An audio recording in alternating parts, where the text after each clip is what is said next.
गणेशाय नमः। ओम श्री परमात्मने नमः।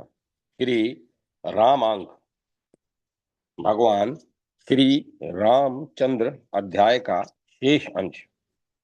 वेद में रामा अवतार। रामा अवतार की कथा संस्कृत साहित्य में अनेक स्थानों पर मिलती है। सर्वप्रथम वेद ने इसका निरूपण किया है।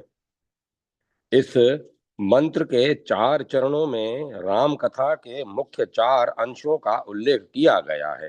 पहले चरण में बताया है कि भगवान रामभद्र पतिव्रता सीता जी के साथ वन में आए। राम पिताजी के आदेश का पालन करने के कारण भद्र हैं, अर्थात सत्पुत्र किन्वा महापुरुष हैं। सीता जी ने अयोध्या के राजकुमारों राजसुखों का सीता जी ने अयोध्या के राजसुखों का परित्याग करके पतिदेव के साथ कष्ट सहन किया। अतएव वे भी भद्रा अर्थात पतिव्रताओं की मुकुटमणि है। दूसरे चरण में कहा गया है कि पीछे से छिपकर दुराचारी रावण बहन के सम्मुख आया। रावण विद्वान था, उसने यह नीति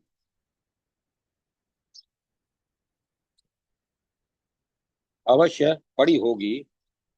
जो व्यक्ति अपने से बड़ी पर स्त्रियों के प्रति माता के समान, समान वयस्काओं के प्रति बहन के समान और अल्प वयस्काओं के प्रति पुत्री के समान व्यवहार करते हैं, वे स्वर्ग के अधिकारी होते हैं। अवश्य रावण को सीता जी के प्रति बहन का भाव रखना था, किंतु रखा उसने दुर्भाव। तीसरे चरण में लिखा है कि लंका के गगनचुंबी सुंदर और उत्कृष्ट उत्कृष्ट प्रसादों में सर्वत्र अग्निकांड हो गया। हनुमान जी ने अपनी पूंछ से स्वर्णमयी लंका को भस्मसात कर दिया। उसी का दिग्दर्शन यहाँ करा दिया गया है। चौथे चरण में कहा गया है कि रावण अपनी हिंसक सेनाओं को साथ लेकर श्री राम के सम्मुख आ पहुंचा। लंका के जल जाने पर रावण को समझ लेना चाहिए था कि जिसके एक दूत ने मेरे कांचन नगर का विध्वंस कर दिया, उसने उनसे वैर विरोध और युद्ध का परिणाम होगा सर्वनाश। उसे श्री राम के चरणों में शरण ग्रहण करनी चाहिए थी, किंतु किया उसने युद्ध। उपर्युक्त साम मंत्र में भगवान के लिए राम और भद्र शब्दों का प्रयोग हुआ है। संस्कृत के लौकिक साहित्य में जिस प्रकार राम के लिए रामचंद्र का प्रयोग हुआ है, उसी प्रकार रामभद्र का भी हुआ है। उदाहरण के लिए श्री राम रक्षा स्तोत्र का एक पद प्रस्तुत है। रामेति राम भद्रेति रामचंद्रेति वा स्मरन् नरो न लिप्यते पापे भुर्भक्तिम मुक्तिम च विंदति। राम रामभद्र अथवा रामचंद्र नाम का उच्चारण करते ही भगवान का स्मरण करने वाला मनुष्य पापों से लिप्त नहीं होता, अपितु सांसारिक समस्त भोगों को प्राप्त करके अंतरिक्ष अंत में मोक्ष पद को भी प्राप्त कर लेता है। उपनिषदों में राम पूर्वतापिनी उपनिषद में के 5 भाग हैं। उसके प्रथम भाग में 14 मंत्रों में राम कथा का वर्णन मिलता है। अवशिष्ट अंशों में ज्ञान भक्ति परक चर्चा है। राम शब्द का निर्वचन करते हुए वहां कहा गया है, चिन्मय महाविष्णु हरि भगवान रघुकुल में महाराज दशरथ के यहाँ प्रकट हुए। वे समस्त कामनाओं को समस्त कामनाओं के प्रदान करने वाले हैं। इस भूमंडल पर उनकी बड़ी शोभा है। वे ही राम हैं। इस बात का विद्वानों ने प्रतिपादन किया है एवं रमन्ते योगिनानते नित्यानंदे चिदानमणि इत्यादि। रघुकुल में अवतरण परम पुरुष को राम कहते हैं। राम पद से पर ब्रह्म का ही कथन होता है, क्योंकि योगी जन जिस अनंत नित्यानंद में चिन्मय तत्व में आनंद का अनुभव करते हैं, वे ही तो राम हैं। रामोत्तर तापिनी उपनिषद में भी श्री रामचंद्र जी की भगवत्ता की विशद चर्चा है। उसमें कहा गया है कि शिवजी ने काशी में श्री राम के मंत्र का चीरकाल तक जप किया था। भगवान राम ने प्रसन्न होकर कहा, वरम ब्रूहि। तब शिवजी ने यह वर तब शिवजी ने यह वर मांगा, मेरे क्षेत्र में मणिकर्णिका पर अथवा गंगा जी के किसी भी किनारे पर जो प्राणी अपना देह त्यागे, उसकी मुक्ति हो जाए। मुझे इसके अतिरिक्त और किसी वर की अभिलाषा नहीं है। यह सुनकर श्री राम बोले, हे महादेव, आपके इस क्षेत्र के अंतर्गत किसी भी स्थान में कृमि कीट जैसे प्राणी भी शीघ्र ही मुक्त हो जाएंगे। इसमें अन्यथा भाव नहीं है। आपके इस अविमुक्त क्षेत्र में सभी प्राणियों को मुक्ति की प्राप्ति कराने के लिए प्रस्तर की प्रतिमा आदि में मेरा सानिध्य रहेगा। हे शिव जी, जो व्यक्ति इस क्षेत्र में भक्ति पूर्वक मंत्रोच्चारण करते हुए मेरा अर्चन करेगा, मैं उसको ब्रह्म हत्या आदि पापों से मुक्त कर दूंगा। जो मानव आपसे अथवा ब्रह्मा जी से षडक्षर मंत्र प्राप्त करके वे जीवन के में मंत्र सिद्ध होकर प्राप्त जो मानव आपसे अथवा ब्रह्मा जी से षडक्षर मंत्र प्राप्त करते हैं, वे जीवन में मंत्र सिद्ध होकर अंत में मुक्त होकर अपने मुझे प्राप्त कर लेते हैं।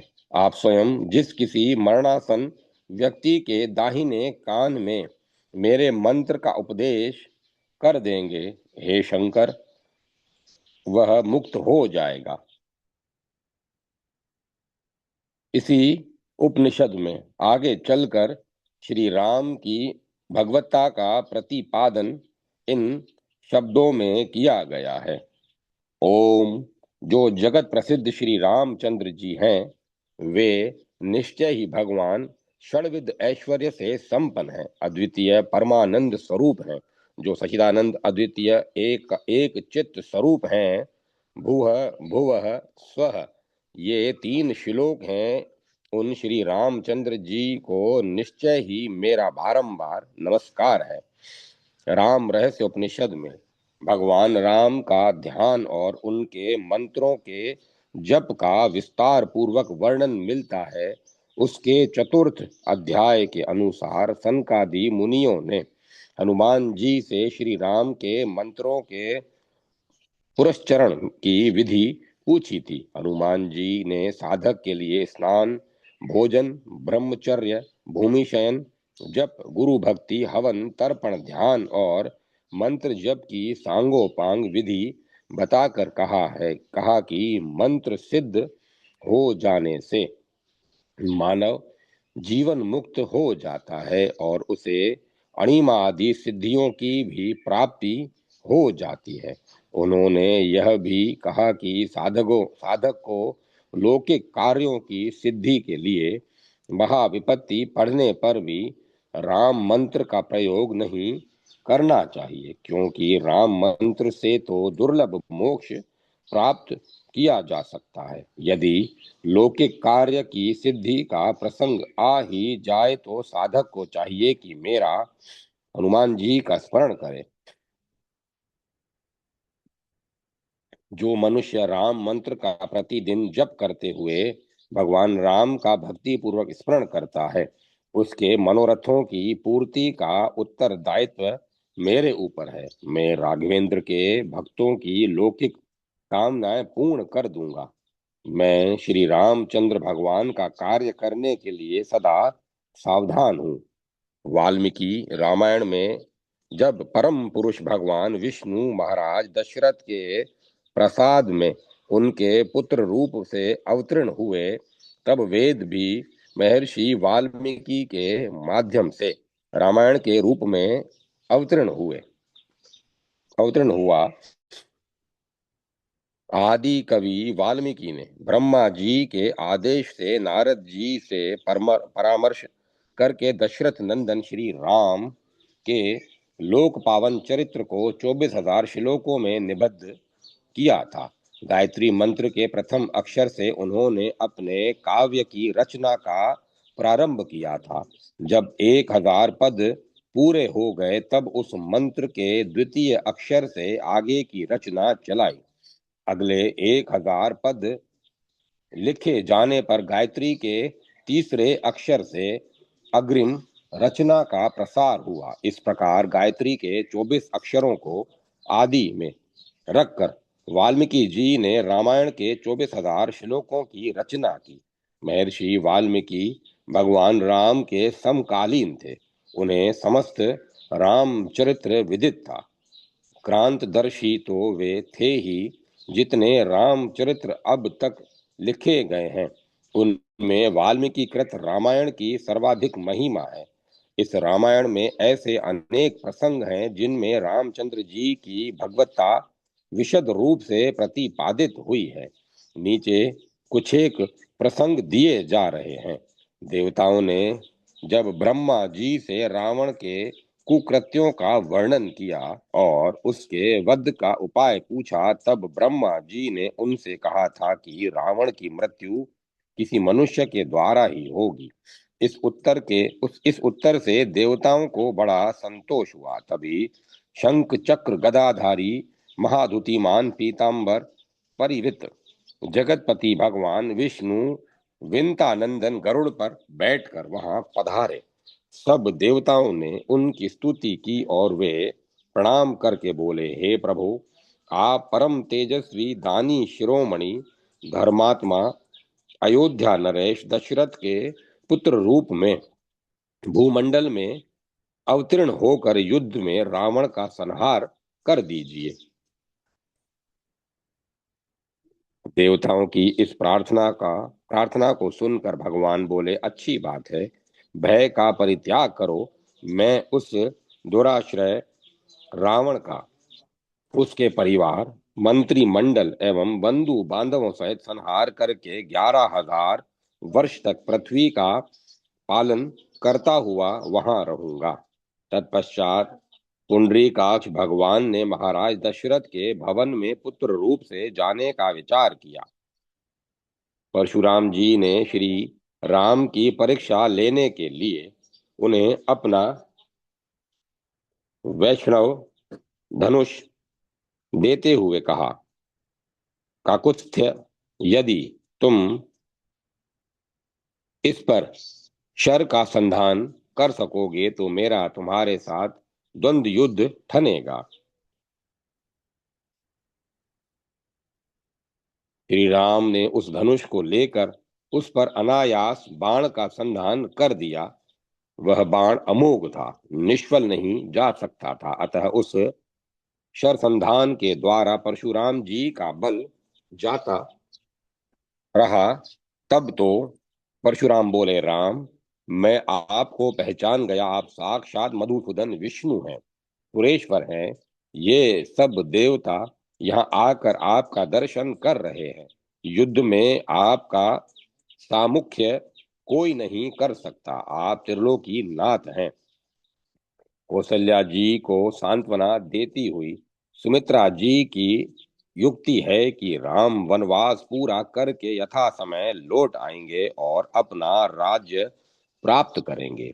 वे तो सूर्य के भी सूर्य, अग्नि के भी अग्नि, श्री की भी अनुत्तम श्री, कीर्ति की भी कीर्ति, क्षमा की भी क्षमा, देवताओं के भी देवता और प्राणियों में सर्वोत्तम प्राणवान है। हनुमान जी की रावण के प्रति निम्नलिखित युक्ति श्री राम की महिमा का एक प्रकृष्ट निदर्शन है। परम यशस्वी राम चराचर प्राणियों सहित इन सारे लोकों का संहार करके फिर उनकी सृष्टि कर सकते हैं। इस युक्ति को पढ़कर उपनिषद के यतो वा इमानि भूतानि जायन्ते येन जातानि जीवन्ति यत् प्रत्यन्भी सन विष्यन्ति, इस वचन का स्मरण हो जाता है। हनुमान जी ने फिर रावण को बताया कि सारे देवता, दैत्य, यक्ष, राक्षस, नाग, गंधर्व, विद्याधर तो क्या, स्वयंभू ब्रह्मा, त्रिनेत्र रुद्र और सुरनायक शर्क भी युद्ध में राघवेंद्र के सम्मुख नहीं ठहर सकते। मंदोदरी के ज्ञान में उद्गार बहुत ही स्तुत्य हैं।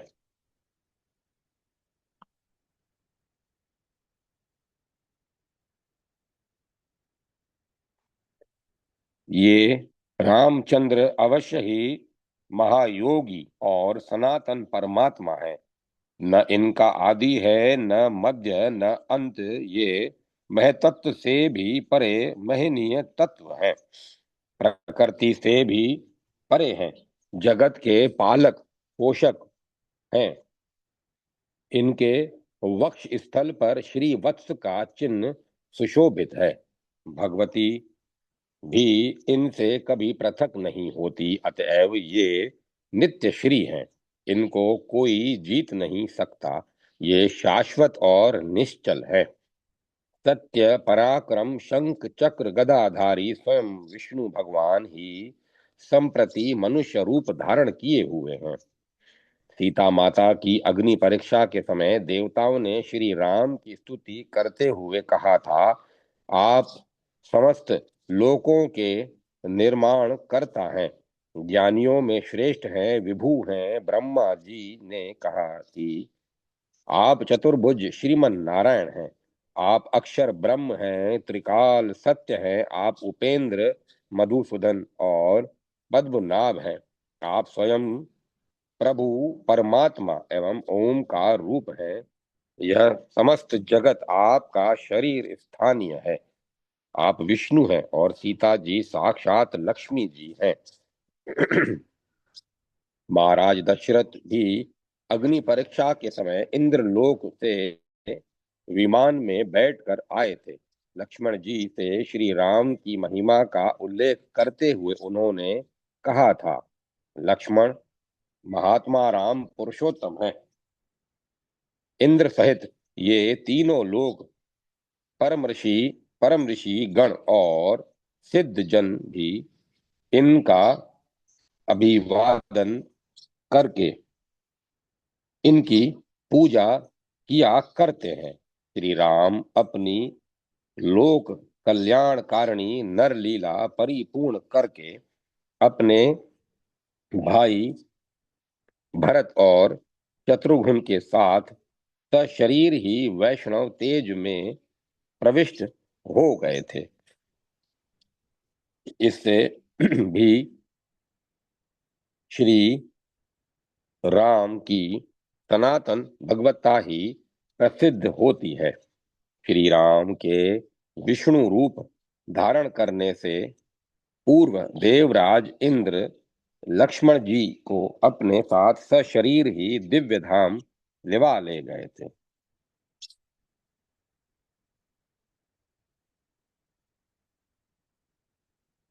यहाँ पर यह बता देना अप्रासंगिक न होगा कि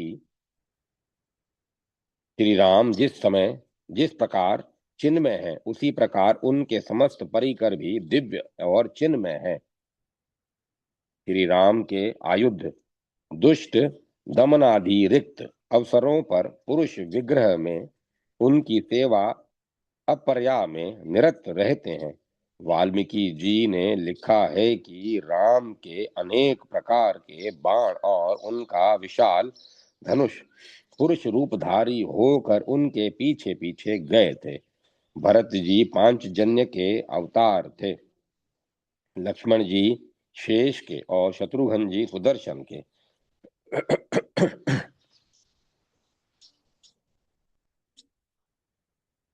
श्री राम के सहायक ऋष और वानर भी साधारण रीछ और बंदर नहीं थे।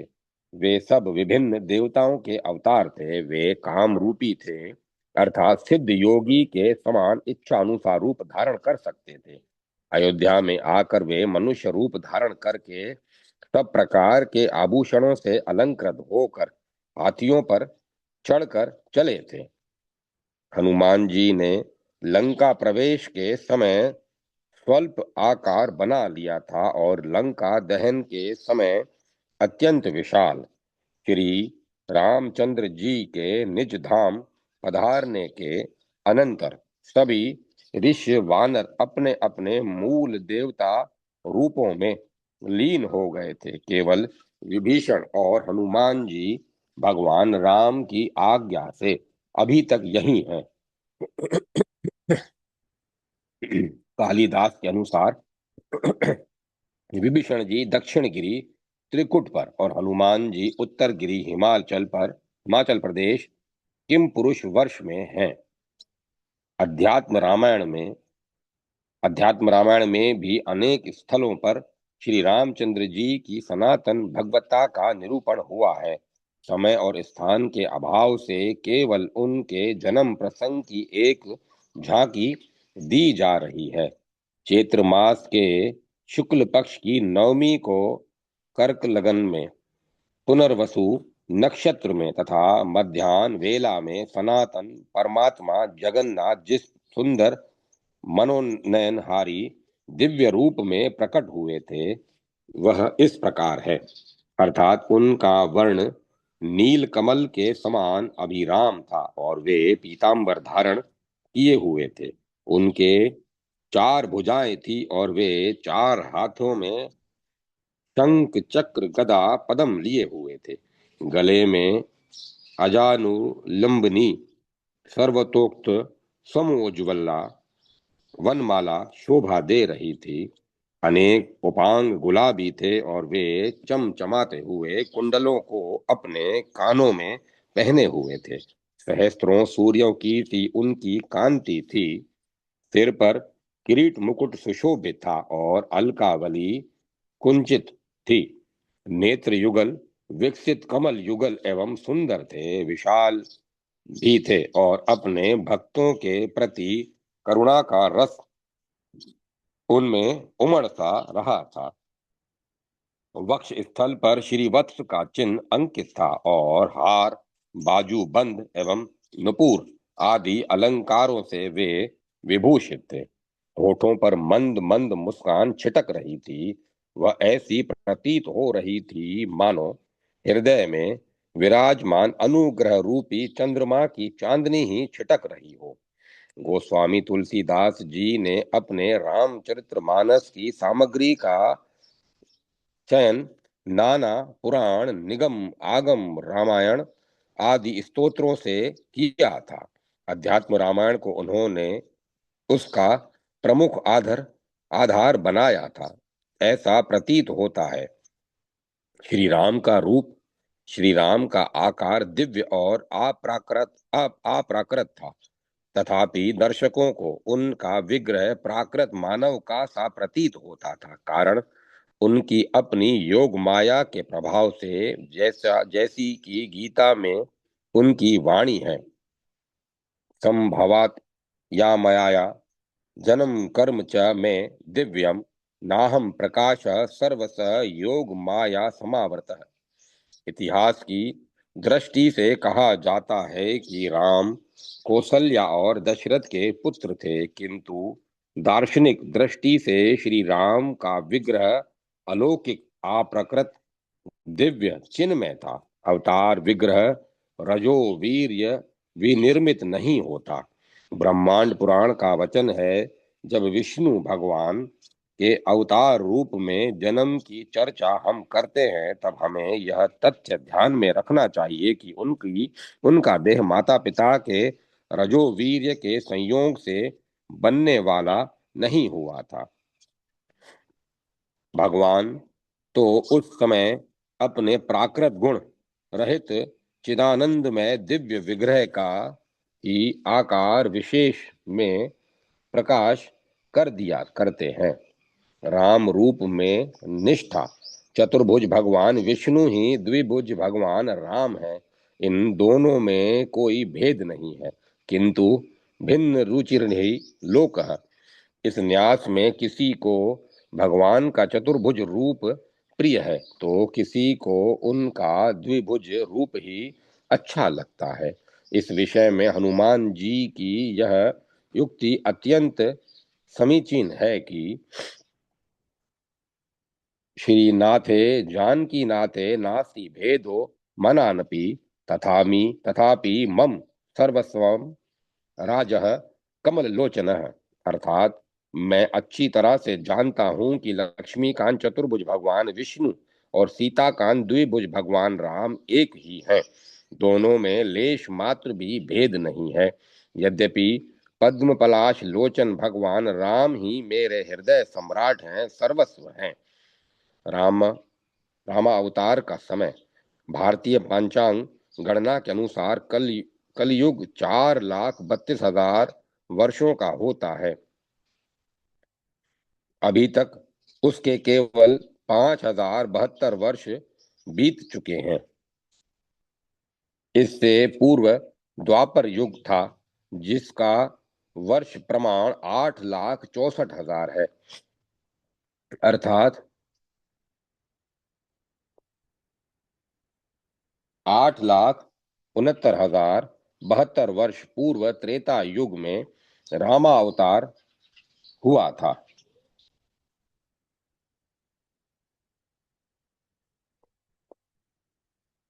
भगवान राम ने अपना भगवान राम ने अपने माया मानव रूप में वेद का अध्ययन किया था।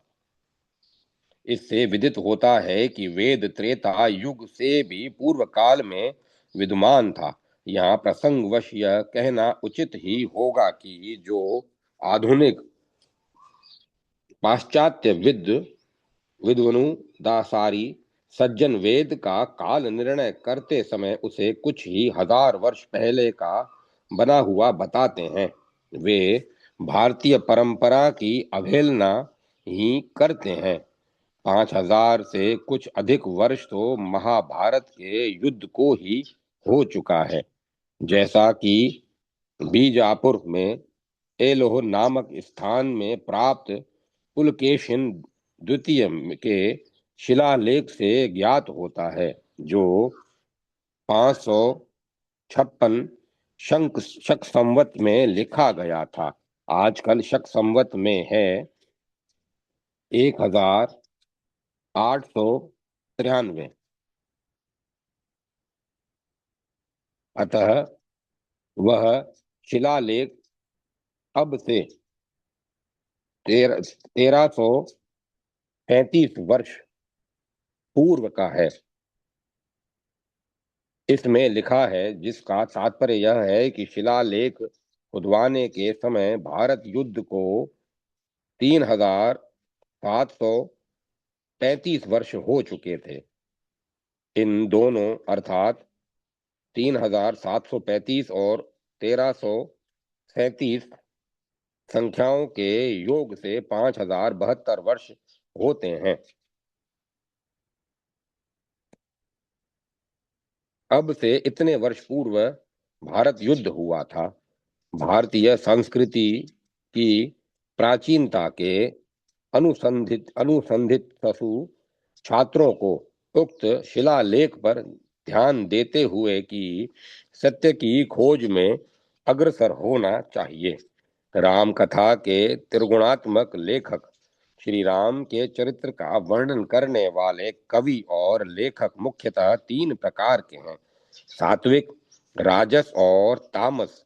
तामस व्यक्तियों ने अपनी विषय वासनाओं की परितृप्ति के लिए तथा शूद्र भावनाओं की अभिव्यक्ति के लिए श्री सीता और राम का आश्रय लिया तथा उनको भगवती और भगवान न मानकर साधारण नायक नायिकाओं के रूप में उनका चित्रण किया। राजस कवि लेखकों ने साहित्य के रस, छंद, अलंकार आदि के साधारण देने के लिए भगवत लीलाओं का अधिकांश में कल्पना प्रस्तुत वर्णन किया। सात्विक वर्ग इन कवि लेखकों का है जिन्होंने वेद, उपनिषद और वाल्मीकि रामायण आदि आर्ष ग्रंथों के आधार पर सीता राम की लीलाओं का, उन्हें लक्ष्मी नारायण भगवान का अवतार मानकर वर्णन किया है। भगवान श्री राम की कथा का वर्णन करने वाली विभिन्न सात्विक रचनाओं में घटनाओं और युक्तियों की जो विभिन्नता दिखलाई देती है, उसका एकमात्र कारण है कल्प भेद। जिन प्राचीन और अर्वाचीन रचनाओं में, चाहे वे किसी काल की, किसी देश की, किसी भाषा की हो, राम का चित्रण भगवान के रूप में नहीं हुआ है, वहाँ न्यूनता वर्ण विषय के पक्ष में नहीं है, अपितु वर्णनकर्ता के पक्ष में है। तामस लेखकों के मानस का स्तर और उनका आध्यात्मिक धरातल समुन्नत नहीं होता, भक्ति भाव से ओतप्रोत नहीं होता। इस कारण वे भगवान राम की भगवत्ता से वंचित रहते हैं। यही हेतु है कि उनकी रचनाओं में केवल भगवान राम की भगवत्ता का निदर्शन ही नहीं कराया जा सका है, अपितु लोक पावन राम कथा विकृत रूप से भी विचित्रित हुई है। अन्यथा भगवान राम की भगवत्ता जो आज है वह कल भी थी और कल भी रहेगी।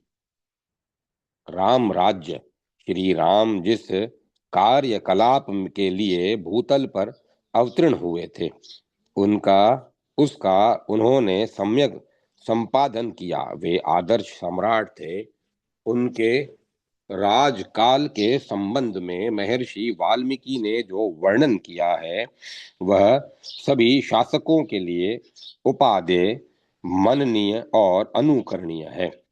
राम राज्य में सब प्रकार का सुख था, न किसी को सर्प भय था, न रोग भय, स्त्रियों को वैधव्य का कष्ट नहीं था, दस्युओं का त्रास प्रजा में नहीं था, किसी प्रकार के उपद्रव भी नहीं थे।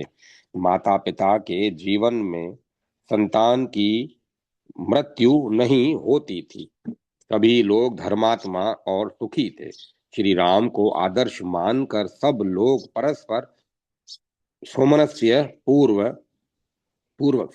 पूर्वक रहते थे, हिंसा भाव और वैमनस्य से नहीं।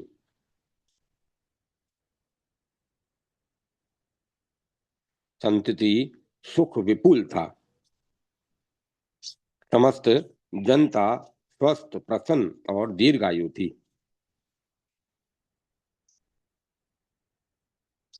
वृक्ष फल फूलों से लदे रहते थे। कृषकों के इच्छा अनुसार वर्षा होती थी। पवन का स्पर्श सदा सुखद था। अपने अपने सत्कर्मों के अनुष्ठान से प्रजा स्वधर्म के पालन में दत्तचित्त थी। मिथ्या व्यवहार का प्रचार नहीं था और सभी व्यक्ति सुलक्षण थे और थे कर्तव्य परायण।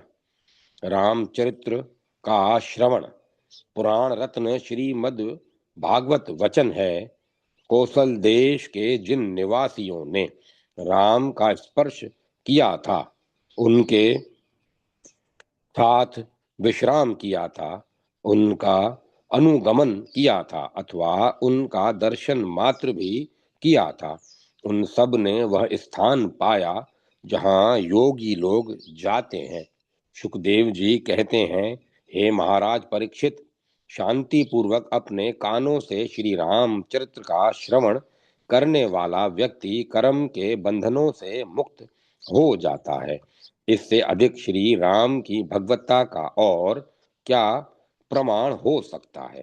राम नाम, राम के नाम की महिमा का गान अनेकानेक संत महात्मा और कवियों ने किया है। कलयुग में केवल राम नाम का ही आधार है। राम के नाम में अद्भुत चमत्कार है। कविवर श्री हर्ष ने ठीक ही कहा है। राम नाम तब धाम गुणा नाम, अर्थात हे राम, आपके नाम में धर्मार्थ काम मोक्ष द्रातत्वादि अनंत गुण विराजमान है। प्रार्थना। आई परात पर सीताकांत भगवान श्री राम ऐसी कृपा कीजिए जिससे जनता के मन शुद्ध हो, उनमें सात्विक भावों का संचार हो, परस्पर सद्भाव हो और यह विश्वास बुद्ध मूल हो जाए कि रामो ही विष्णु पुरुष पुराण। जय माता सरस्वती। जय मां सरस्वती। रामस्तु भगवान स्वयं। लेखक श्री बाबूराम जी द्विवेदी। साहित्य रत्न। भारतीय वैदिक ऐतिहासिक एवं पौराणिक वांग्मय के अंतर्गत निर्गुण निराकार ब्रह्म के सगुण रूप विधान की अथच परमात्मा के प्रमुख दशा अवतारों में भगवान श्री राम और श्री कृष्ण की महिमा सर्वोपरि है। जिस प्रकार श्रीमद् भागवत में कृष्ण को स्वयं भगवान अंशी पूर्ण और अन्य अवतारों को अंश अपूर्ण कहा गया है, इसी प्रकार महारामायण में श्री रामचंद्र जी को भी विश्व के भरता पोषण करता सर्वाधार सबका आश्रय शरणागत वत्सल सर्वव्यापक और करुणा वरुणालय दयाशील अर्थात षड गुण संपन्न होने के कारण रामस्तु भगवान स्वयं कहा गया है। राम शब्द का युक्ति मूलक अर्थ है रमते इति रम रमण वा रम्यते अनेन, अर्थात व्यापक सुंदर अंतर्यामी संभवतः राम के इसी महत्वपूर्ण अर्थ को ध्यान में रखकर भगवान शंकर ने पार्वती जी से कहा था, राम रामेति रामेति रमे रामे मनोरमे सहस्त्रनाम तुल्यानाम राम नाम वरानने। आदि कवि वाल्मीकि के मतानुसार भगवान श्री राम सर्व जगन में सर्वव्यापक हैं। श्री राम के राज्य शासन काल में प्रजा वर्ग के भीतर केवल राम की ही चर्चा होती है। सारा जगत श्री राम में हो रहा था। वे विष्णु स्वरूप सनातन ब्रह्म हैं। भगवान राम और लक्ष्मण का पारमार्थिक स्वरूप बतलाते हुए श्री वाल्मीकि जी ने कहा है कि साक्षात आदि देव महाबाहु पापहारी प्रभु नारायण ही रघुकुल तिलक श्री राम है तथा भगवान शेष ही लक्ष्मण है। श्री राम स्वयं भगवान है। भगवत शब्द का व्युत्पत्ति मूलक अर्थ है भग धन मतुप वत्व ऐश्वर्यशाली। विष्णु पुराण के अनुसार सृष्टि की उत्पत्ति एवं प्रलय, आगमन, जीव के पुनर्जन्म, गमन, जीव के प्रयाण, विद्या तथा अविद्या का पूर्ण परिज्ञाता ही भगवत पदवाच्य है। वेस्टेज द्वैत दर्शन के अनुसार निर्वधि आनंद से विभूषित भगवत स्वरूप को षाड्गुण्य विग्रह कहा गया है। ज्ञान बल ऐश्वर्य वीर्य शक्ति और तेज से परिपूर्ण होने के कारण भगवान के दिव्य शरीर को षाड्गुण्य विग्रह कहते हैं। शुद्ध अद्वैत दर्शन में भग ज्ञान वैराग्य ऐश्वर्य धर्म यश तथा श्री से युक्त पुरुष विशेष को भगवान कहा गया है। पांतजल्य योग दर्शन में कलेश अविद्या अविस्मिता राग द्वेष और अभिनिवेश कर्म पुण्य पाप पुण्य पाप मिश्रित और पुण्य पाप रहित विपाक कर्म फल और आशय कर्म संस्कार युक्त हृदय से परे पुरुषोत्तम को ईश्वर नाम से अभिहित किया गया है। श्री राम ही पूर्ण ब्रह्म नारायण परमात्मा पुरुषोत्तम हरि हैं। ईश्वर हैं। त्रिकालदर्शी महाकवि वाल्मीकि जी के शब्दों में भगवत विभूतियों का वर्णन करते हुए ब्रह्मा कहते हैं, श्री राम आप चक्र धारण करने वाले सर्व समर्थ एवं श्री मान भगवान नारायण देव हैं। आप अविनाशी पर ब्रह्म हैं, सृष्टि के आदि मध्य और अंत में सत्य रूप से आप ही विद्यमान हैं तथा लोकों के परम धर्म भी आप हैं। आप ही विवक पैन तथा चतुर्भुज रूपधारी श्री हरि हैं। आप ही श्रांग धनवा ऋषिकेश अंतर्यामी पुरुष तथा पुरुषोत्तम हैं। आपको पराजित करने वाला संसार में कोई नहीं है। आप खड्गधारी विष्णु एवं महाबली कृष्ण हैं। विभूतिमान के रूप में श्री राम स्वयं भगवान है। श्रीमद् भगवत गीता में भगवान श्री कृष्ण विभूतिमान शस्त्रधारी श्री राम को अपनी दिव्य विभूति बतलाते हुए राम शस्त्र भ्रता महम कहते हैं। वाल्मीकि रामायण में श्री राम विभूतिमान की दिव्य विभूति महापराक्रमी श्री कृष्ण है। कृष्ण च्वे बृहद्दलः। जिस प्रकार गीतोक्त भगवत भूतियां भगवान श्री कृष्ण के साक्षात विभुत्व, अखंड अंतर्यामित्व और व्यापक ब्रह्मत्व की परिचायी का अथच कृष्णस्तु भगवन भगवान स्वयं इस मान्यता की विधायिका है, उसी प्रकार राम रहस्योपनिषद, अध्यात्म रामायण, अद्भुत रामायण, स्कंद पुराण, वाल्मीकि रामायण और रामचरित मानस में वर्णित श्री राम गीतोक्त भगवत विभूतियां भी अपने विभूतिमान श्री राम के अखिल ब्रह्मांड नायकत्व, जगन्यंतातृत्व और नंदत्व की उद्घोषिका एवं रामस्तु भगवान स्वयं इस सिद्धांत की संपोषिका है।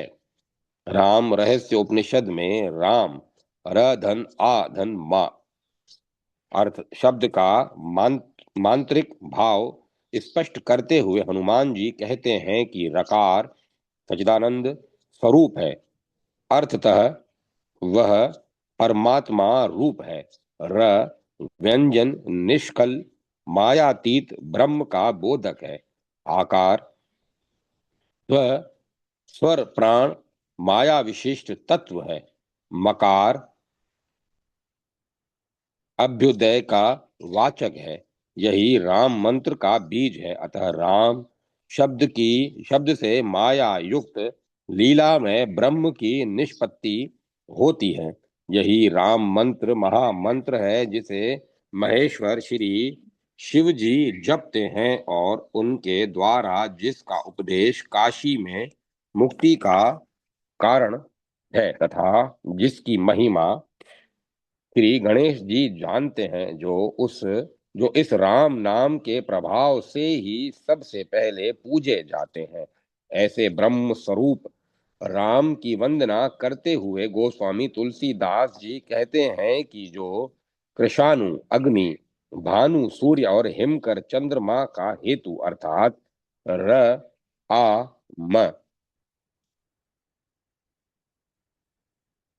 रूप से बीज है, वह राम नाम ब्रह्मा विष्णु और शिव रूप है। वह वेदों का प्राण है, निर्गुण उपमा रहित और गुणों का भंडार है। स्कंद पुराण में विष्णु भगवान अपने को तथा ब्रह्मा और शंकर को अंश विभूति एवं श्री राम को अंशी विभूतिमान बतलाते हुए कहते हैं, राम मैं आपका हृदय हूँ, पितामह ब्रह्मा आपकी नाभि है, महादेव शंकर आपके कंठ स्थानीय है और सूर्य आपकी बोहों का मध्य भाग है। ब्रह्मा जी श्री राम के सर्वव्यापक रूप की ओर संकेत करते हुए उनकी महिमा का गान करते हैं। ओमकार स्वरूप जो श्री रामचंद्र जी हैं, वे स्वयं भगवान हैं, सच्चिदानंद रूप हैं, भूः भुवः स्वः इन लोकों के अधिष्ठाता हैं। उन्हें बारंबार नमस्कार है। अध्यात्म रामायण में भगवान श्री राम स्वयं अपने श्री मुख से अपने स्वरूप का वर्णन करते हुए कहते हैं, मैं कल्प वृक्ष की भांति सर्वत्र समदर्शी हूँ। मेरा कोई प्रिय या अप्रिय नहीं है। मेरा किसी से राग द्वेष नहीं है। जो पुरुष जिस प्रकार मेरा भजन करता है, मैं भी वैसे ही उसका ध्यान रखता हूँ। श्री राम साक्षात भगवान हैं। सृष्टिकर्ता ब्रह्मा राम के विराट स्वरूप का वर्णन करते हैं। आप तीनों लोकों के आदि कर्ता स्वयं प्रभु हैं। रुद्रों के अष्टम रुद्र, साध्यों के पंचम साध्य भी आप ही हैं। दोनों अश्वनी कुमार आपके कर्णेंद्रिय हैं और सूर्य चंद्रमा आपके नेत्र हैं।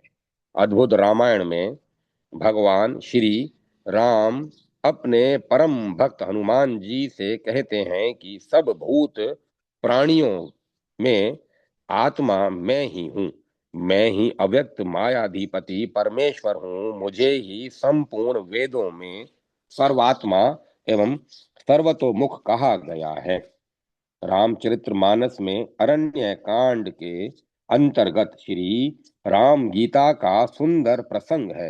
पंचवटी में लक्ष्मण जी के प्रश्न का जो उत्तर उपदेश के रूप में श्री रामचंद्र जी ने दिया था, वही प्रसंग श्री राम गीता के नाम से प्रसिद्ध है।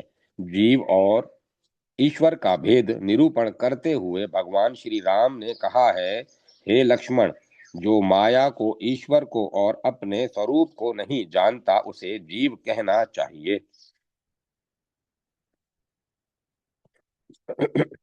जो कर्मानुसार बंधन और मोक्ष देने वाला, सबसे परे और माया का प्रेरक है, वह ईश्वर है। भगवान श्री राम की कर्मानुसार सांसारिक सुख भुक्ति और पारलौकिक आनंद मुक्ति के दाता हैं।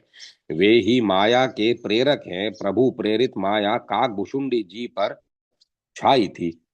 जब उन्हें एक बार यह शंका हुई थी कि क्या वे सच्चिदानंद प्रभु ईश्वर हैं, जो साधारण शिशु के समान लीला कर रहे हैं।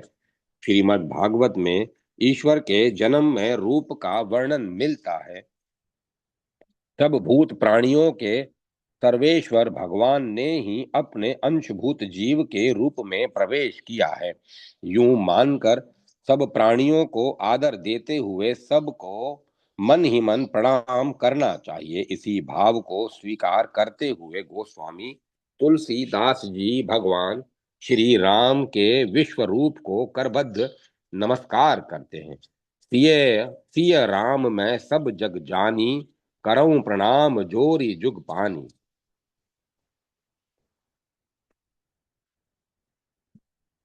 षड़ेश्वर्य युक्त दिव्य विग्रहवान श्री राम स्वयं भगवान है।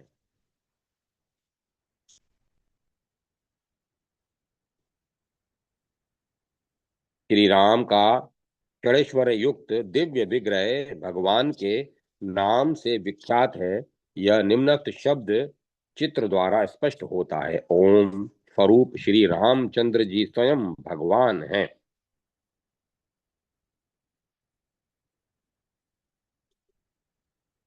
महारामायण के अनुसार श्री राम के निम्नांकित षण गुणों की पराकाष्ठा दर्शनीय है। श्री रामचंद्र जी संसार के भरता, पोषण करता, सर्वाश्रय, शरणागत वत्सल, सर्वव्यापक और करुणा वरुणालय हैं।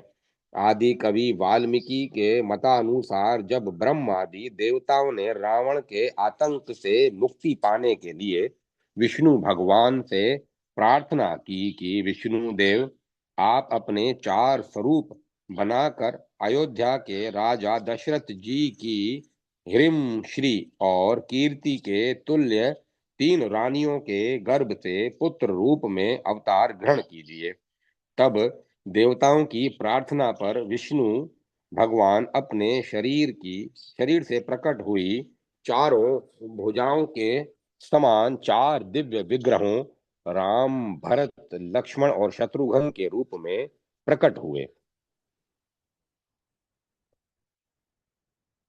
इसमें महातेजस्वी श्री राम सब की अपेक्षा अधिक गुणवान होने के कारण राजा दशरथ को विशेष प्रिय थे।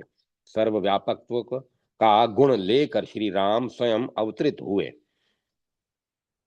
व्यापक ब्रह्म निरंजन निर्गुण विगत विनोद सो अज प्रेम भगति बस कौशल्या के गोद। श्री राम ही अपने अभिन्न अंग भरत के रूप में विश्व का भरण पोषण करते हैं। नामकरण के समय ज्ञानी मुनि वशिष्ठ ने कहा कि जो संसार का भरण पोषण करते हैं उनका नाम भरत होगा। श्री लक्ष्मण जी के रूप में भगवान श्री राम ही जगत के आधार हैं। जो शुभ लक्षणों के धाम श्री राम के परम प्रिय समस्त जगत के आधार हैं, गुरु वशिष्ठ जी ने उनका नाम लक्ष्मण रखा।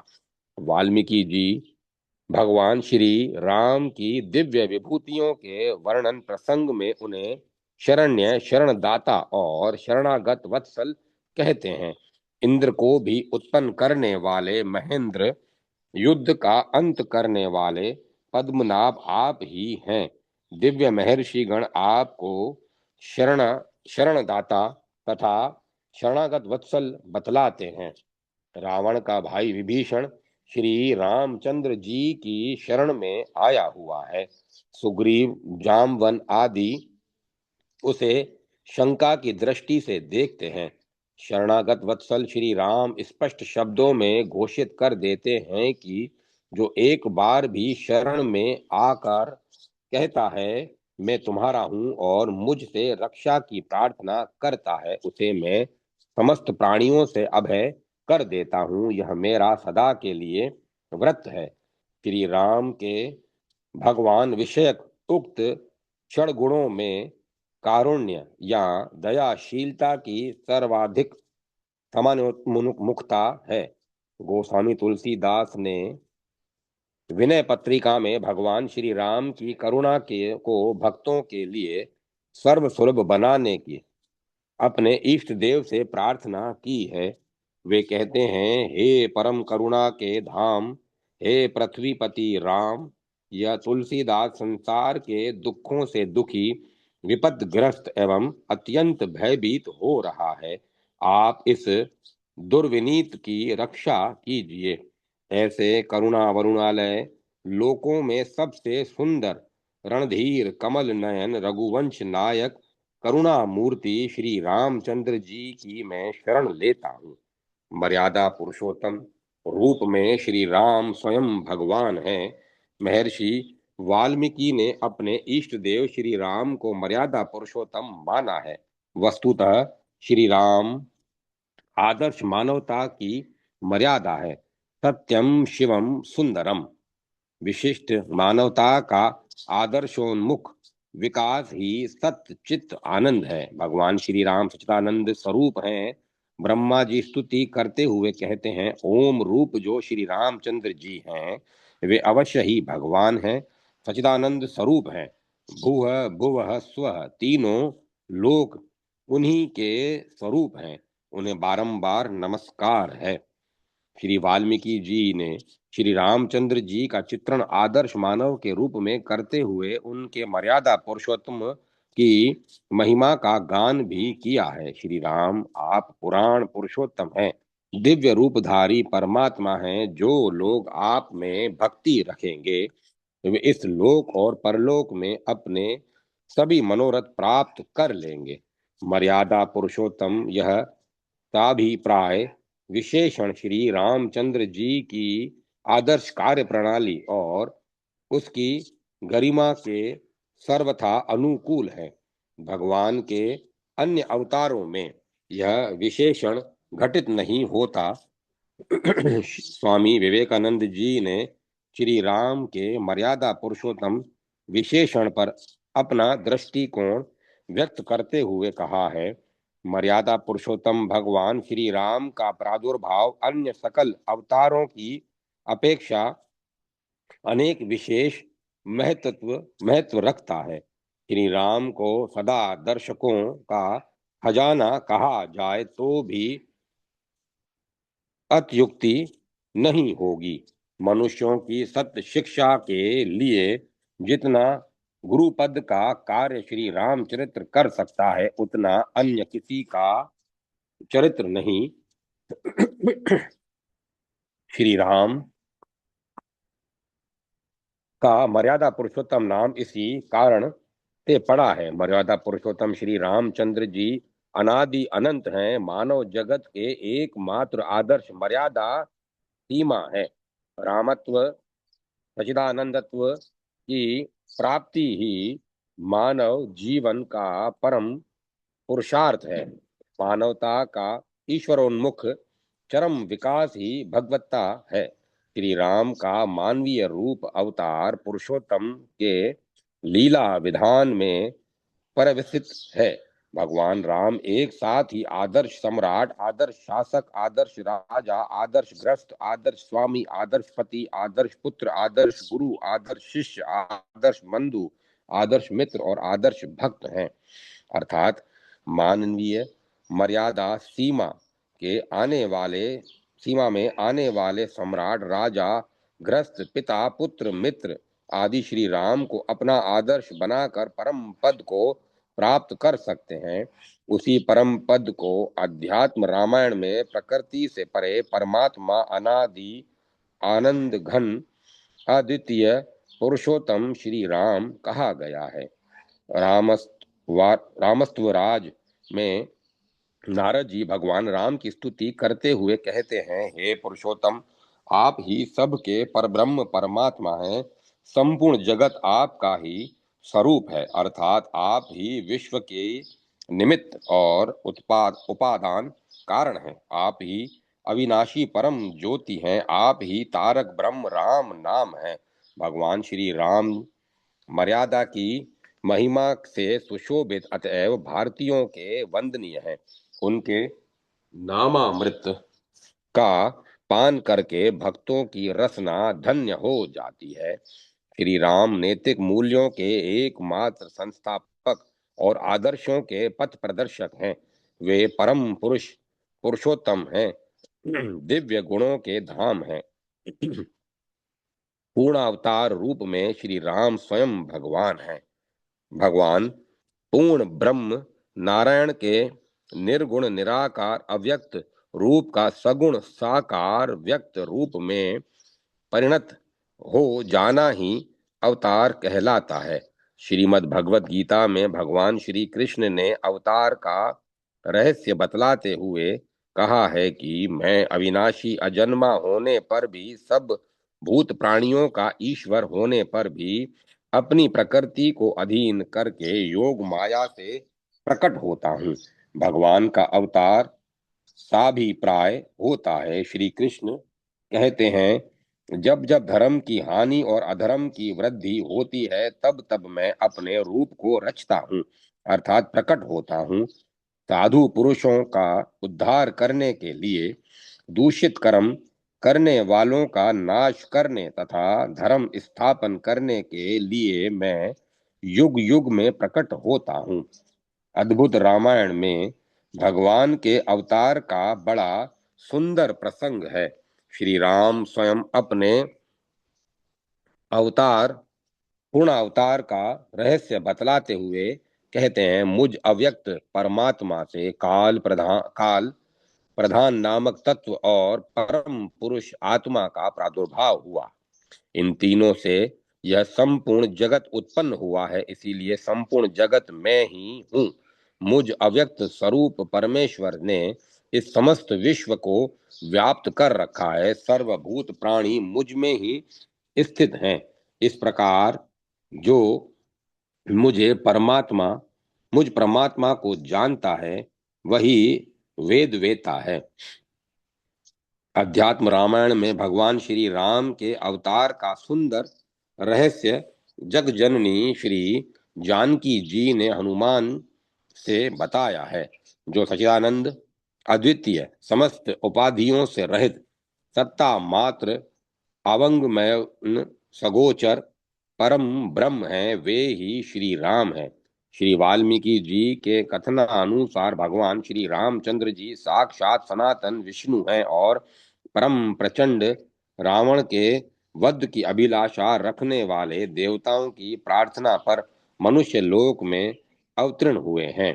मानस के अनुसार जो सर्वव्यापक, निरंजन, माया रहित, निर्गुण, विनोद रहित और अजन्मा ब्रह्म है, वे ही प्रेम और भक्ति के वश कौशल्या की गोद में खेल रहे हैं। जो परमेश्वर एक हैं, सच्चिदानंद और परम धाम है, जिनका कोई नाम रूप नहीं, जो इच्छा रहित है, उन्हीं भगवान ने दिव्य शरीर धारण करके नाना प्रकार की लीला की है। तुलसी कृत रामचरित मानस में श्री राम के अवतार का स्थान स्थान पर प्रसंग आया है।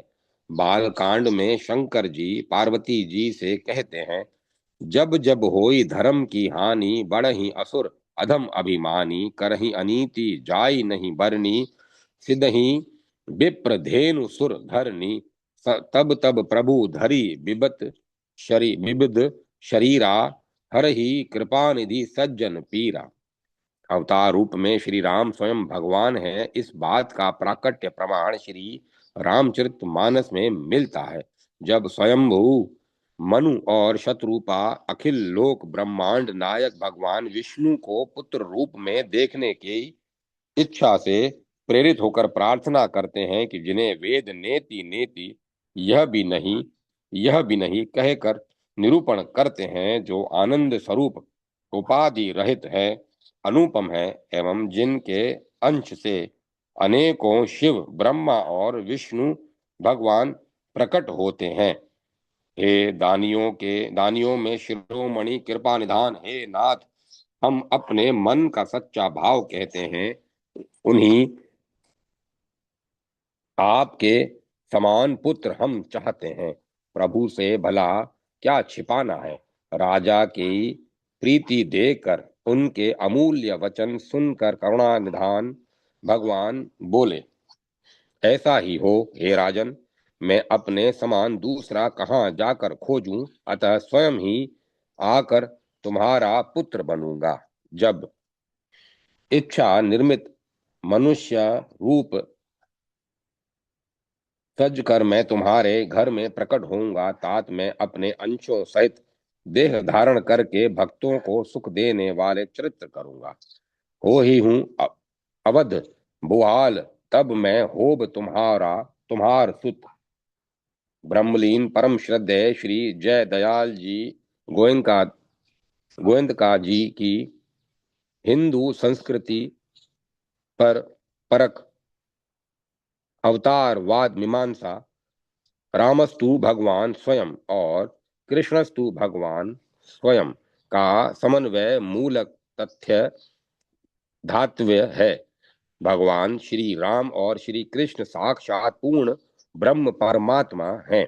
यह विश्वास हिंदू जाति में प्राय सदा से ही चला आ रहा है। यह युक्ति युक्त है और उचित ही है। निर्गुण निराकार रूप सच्चिदानंद घन परमात्मा ही सगुण साकार रूप में प्रकट है। जैसे आकाश में परमात्मा परमाणु रूप से स्थित जल ही बादल रूप में बरसता है। जय माता सरस्वती, जय मां सरस्वती। ओम नमः शिवाय, ओम नमो नारायण, ओम नमो भगवते वासुदेवाय। राम लक्ष्मण जान की जय बोलो हनुमान की। ओम ऐं ह्रीं क्लीं चामुंडाय विच्चे। अब कथा को विराम दिया जाता है। ओम तत्सत, ओम तत्सत, ओम तत्सत।